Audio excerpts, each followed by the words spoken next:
ظالم کون ہے؟ ہر وہ شخص جس کی ذات، زبان اور عمل سے کسی دوسرے کو نقصان پہنچ رہا ہو، یا وہ جو کسی کا حق چھینے، دھوکہ دے، وعدہ خلافی کرے۔ ایسا ہر شخص تمام معاشرے اور دین اسلام میں مجرم اور ظالم ہے۔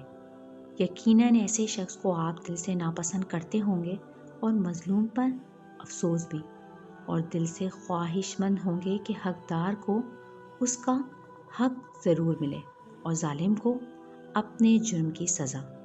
مگر آپ ذرا سوچیں، غور و فکر کریں کہ کہیں آپ تو مجرم نہیں؟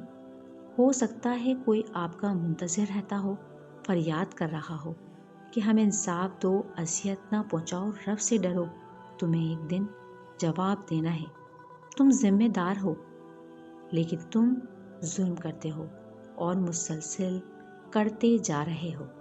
رک جاؤ، باز آ جاؤ، سوچیں ذرا، وہ کون ہے؟ یہ کس کی فریاد ہے؟ اور آخر یہ ظالم کون ہے؟ ہاں، ہم جانتے ہیں، مگر انجان بن رہے ہیں۔ جانتے ہیں وہ کون ہے؟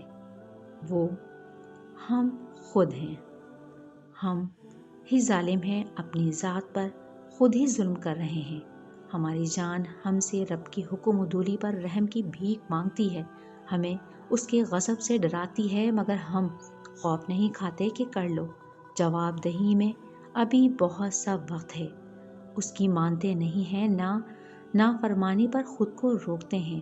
ہم اور ہمارے جسم کا ایک ایک عضو امانت ہے، اس کی اطاعت کا پابند ہے، اور اگر ہم ان سے خدا کی ناراضگی کا سامان کرتے ہیں تو یہ ان اعضاء پر ظلم ہے۔ بروز حشر انسانی اعضاء گواہی دیں گے کہ ہم اس کے حکم سے اس کے تابعدار تھے، مگر اس نے ہمارا غلط استعمال کیا اور ہمیں مصیبت میں پھنسا دیا۔ یہ ظالم ہے۔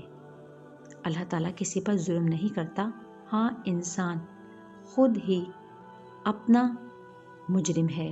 سورہ نور آیت نمبر 24 اللہ تعالیٰ ارشاد فرماتا ہے، جس دن خود ان کی زبانیں، ان کے ہاتھ اور ان کے پاؤں ان کے خلاف اس کرتوت کی گواہی دیں گے جو وہ کرتے رہے ہیں۔ اللہ کا فرمان ہے کہ اللہ ظالموں کو ہدایت نہیں دیتا۔ اگر ہم ظلم سے نہ رکے، غافل ہی رہے، اس کے احکاموں کو جان بوجھ کر کبھی رسماً تو کبھی مجبوراً توڑتے چلے گئے، کانوں اور زبان پر ظلم کر رہے ہیں اس کا غلط استعمال سے، آنکھوں پر ظلم بد نظری اور جان پر ظلم بے حیائی سے، اور دل جو اس کی اطاعت میں دل سے نہیں جھک رہا، تو کہیں ایسا نہ ہو اللہ ناراض ہو جائے، ہدایت روٹ جائے۔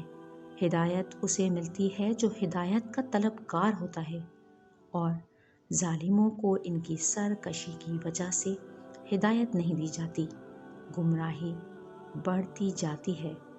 بغیر کوششوں کے اس کی بخشش کا یقین خود کو دھوکہ دینا ہے۔ اب بھی وقت ہے، توبہ کے در کھلے ہیں، سورج ابھی مغرب سے نہیں نکلا، اور سانس اب بھی ہمارے پاس باقی ہے۔ ہمیں ہدایت چاہیے، ہدایت مانگنی ہے۔ ہم ہدایت کے طلبگار اور اس کی بخشش کے امیدوار ہیں۔ ہم اگر گرتے ہیں تو ہمیں پھر سنبھلنا ہے، مگر اس کی ناراضگی پر رضامند نہیں ہونا۔ ہمیں گناہوں پر مجبور نہیں بننا۔ اگر اس نے کہا نہ کرو تو پھر ہر حال میں رکنا ہے۔ ہاں، اگر غلطی ہو جائے تو پھر عاصی کے ساتھ اس سے معافی مانگنی ہے اور مانگتے رہنا ہے۔